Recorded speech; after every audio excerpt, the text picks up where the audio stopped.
William Roe's sworn affidavit. I, W. Roe of the city of Edmonton, in the province of Alberta, make oath and say, 1. That the Exhibit A attached to this, my affidavit, is absolutely true and correct in all details.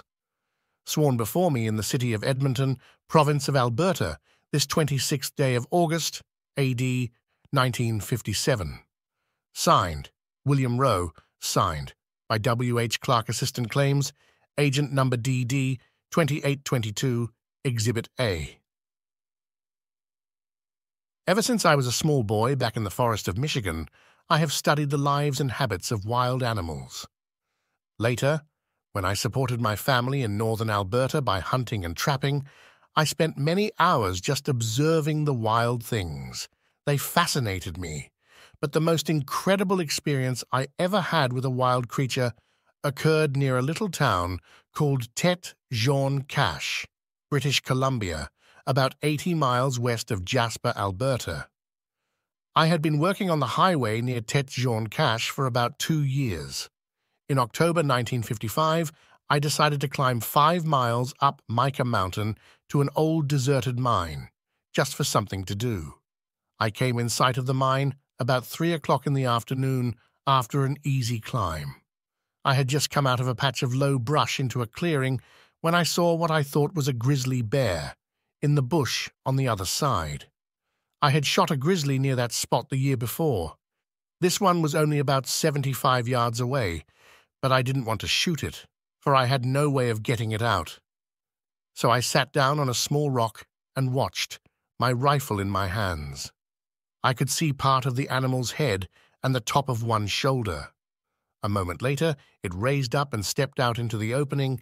Then I saw it was not a bear. This, to the best of my recollection, is what the creature looked like and how it acted as it came across the clearing directly toward me. My first impression was of a huge man, about 6 feet tall, almost 3 feet wide, and probably weighing somewhere near 300 pounds. It was covered from head to foot with dark brown, silver-tipped hair. But as it came closer, I saw by its breasts that it was female. The Mica Mountain Sasquatch, drawn under Roe's direction by his daughter, and yet its torso was not curved like a female's. Its broad frame was straight from shoulder to hip. Its arms were much thicker than a man's arms and longer, reaching almost to its knees. Its feet were broader proportionately than a man's, about 5 inches wide at the front and tapering to much thinner heels. When it walked, it placed the heel of its foot down first, and I could see the gray-brown skin, or hide, on the soles of its feet. It came to the edge of the bush I was hiding in, within 20 feet of me, and squatted down on its haunches. Reaching out its hands, it pulled the branches of bushes toward it and stripped the leaves with its teeth. Its lips curled flexibly around the leaves as it ate. I was close enough to see that its teeth were white and even. The shape of this creature's head somewhat resembled a Negro's. The head was higher at the back than at the front. The nose was broad and flat. The lips and chin protruded farther than its nose, but the hair that covered it, leaving bare only the parts of its face around the mouth, nose, and ears, made it resemble an animal as much as a human. None of this hair, even on the back of its head, was longer than an inch, and that on its face was much shorter. Its ears were shaped like a human's ears, but its eyes were small and black like a bear's, and its neck also was unhuman, thicker and shorter than any man's I had ever seen. As I watched this creature, I wondered if some movie company was making a film at this place, and that what I saw was an actor, made up to look partly human and partly animal. But as I observed it more, I decided it would be impossible to fake such a specimen.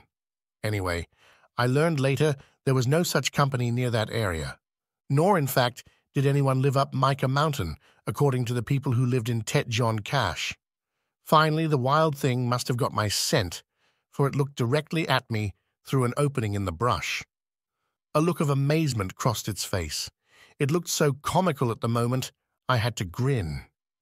Still in a crouched position, it backed up 3 or 4 short steps, then straightened up to its full height and started to walk rapidly back the way it had come.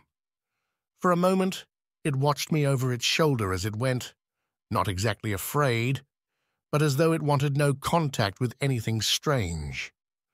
The thought came to me that if I shot it, I would possibly have a specimen of great interest to scientists the world over. I had heard stories of the Sasquatch, the giant hairy Indians that live in the legends of British Columbia Indians, and also many claim are still in fact alive today.